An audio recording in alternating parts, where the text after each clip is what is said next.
নাসিরনগরের প্রেমিকাকে হত্যার অভিযোগ, প্রেমিক পলাতক। আর মারুফের বউ রহিমা দুজনে মারছে। তাকে বিয়ে করবে বলে একটা আশা দিয়েছিল এবং তার যে স্বামী ছিল তারে মাইরা এখান থেকে বাগাই দিছে। ব্রাহ্মণবাড়িয়ার নাসিরনগরে প্রেমিকাকে হত্যার অভিযোগ উঠেছে প্রেমিকের বিরুদ্ধে। গতকাল রোববার 9 আগস্ট রাতে উপজেলার সদরের দনকুড়া উত্তরপাড়া এলাকায় এ ঘটনা ঘটে। অভিযুক্ত প্রেমিক মারুফ মিয়া দনকুড়ার মৃত চান মিয়ার ছেলে। নিহত খুদেজা বেগম নাসিরনগর উপজেলার সদরের কুলিকুন্ডা গ্রামের তারাজ মিয়ার বড় মেয়ে। পরিবার ও স্থানীয় সূত্রে জানা গেছে, কয়েক বছর পূর্বে খুদেজা বেগমের সঙ্গে মাধবপুরের যুবকের পারিবারিকভাবে বিয়ে হয়। তাদের একটি সন্তান রয়েছে। গত 6 মাস আগে খুদেজা তার পরিবার নিয়ে দনকুড়ায় মারুফের বাড়িতে বাসা ভাড়া করেন। সেখান থেকে মারুফের সঙ্গে খুদেজার মধ্যে প্রেমের সম্পর্ক হয়। খুদেজার স্বামী তাদের অবৈধ সম্পর্ক টের পেলে তাকে মারধর করে বাড়ি থেকে বের করে দেয় মারুফ মিয়া। বিয়ের প্রলোভন দেখিয়ে একাধিকবার শারীরিক সম্পর্ক করে মারুফ মিয়া খুদেজা বেগমের সঙ্গে।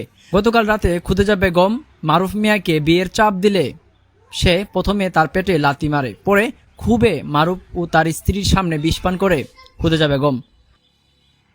পরে তাকে উদ্ধার করে প্রথমে নাসিরনগর উপজেলা স্বাস্থ্য কমপ্লেক্সে নিয়ে আসলে কর্তব্যরত চিকিৎসক তার অবস্থা আশঙ্কাজনক হওয়ায় ব্রাহ্মণবাড়িয়া রেফার করে।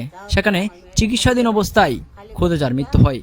এ ঘটনার পর থেকে পলাতক রয়েছে অভিযুক্ত মারুফ ও তার স্ত্রী। যখন আমার বিয়ে করতে না এর তোর কারণে আমি মরছি। ওই যে হেন বই ওই জামাই বতিও তখন হেন এরা সামনে খাইছে, তারা সামনে খাইছে, তারা কিছু করতো না। অনেক পাশে আমি আইছি, আয়া দেখি তারা ঠান্ডা ঠান্ডি করতেছে যে নাসিরনগর লই যেত। আমার কয় বিটি করে বিটি চালা করে তোর বিয়ে বলে খাইছে, কোন কারণে খাইছে তোর আমার বুঝাই লয়ে যা। এই পাহাড়ে আমার আর বুঝি দিচ্ছে না। আমিও তার সাথে বেড়ে গেছি গিয়া এখানে হসপিটাল অক্সিজেন লাগাইছে, লাগাই সেরা বমি টমি করছে বাইরে।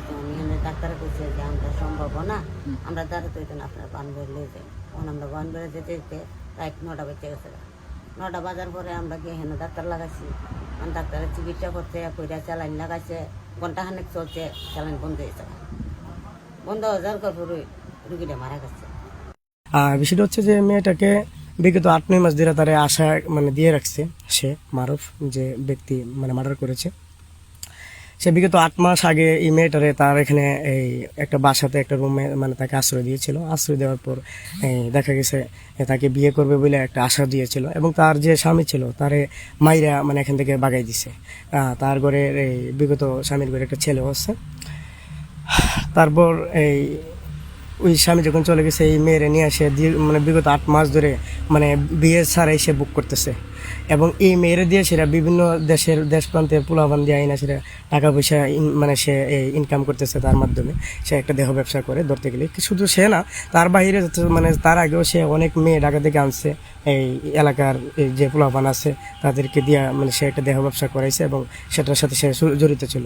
শুধু এখন বর্তমানে যেটা আমার এলাকাতে এবং আমার গ্রামের মধ্যে যেটা নাই ছিল না, এই নেশা, এই যে বাবা যেটাকে বলা হয় বর্তমান যুবক সমাজের একটা এই সবচেয়ে ভয়ঙ্কর একটা যে বিষয়, এই বিষয়টা শুধু একমাত্র সেই উপস্থাপন করছে এই গ্রামে এবং সেই সর্বপ্রথম ব্যবসা এই উল্লেখিত করছে এবং প্রচার করছে। বাবা এই গ্রামে আগে কখনোই ছিল না, তার মাধ্যমে বাবা এখানে এই গ্রামে উৎপন্ন হয়েছে এবং গাঁজা তার মাধ্যমে এগুলা এই গ্রামে সর্বপ্রথম বিস্তারিত হয়েছে। তার আগে কয়েকজন ওই যে যারা খুর ছিল তারাই খাইতো, তার বাইরে কেউ এগুলা সেবন করতো না।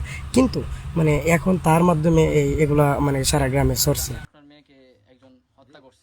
এ বিষয়ে নাসিরনগর থানার পুলিশ পরিদর্শক সোহেল শিকদার জানান, লাশ উদ্ধার করে ব্রাহ্মণবাড়িয়া জেলা সদর হাসপাতালে পাঠানো হয়েছে। মৃত্যুর প্রকৃত কারণ জানা যাবে ময়না তদন্তের পর। তোফাজ্জল মিয়া, পিএন নিউজ, নাসিরনগর।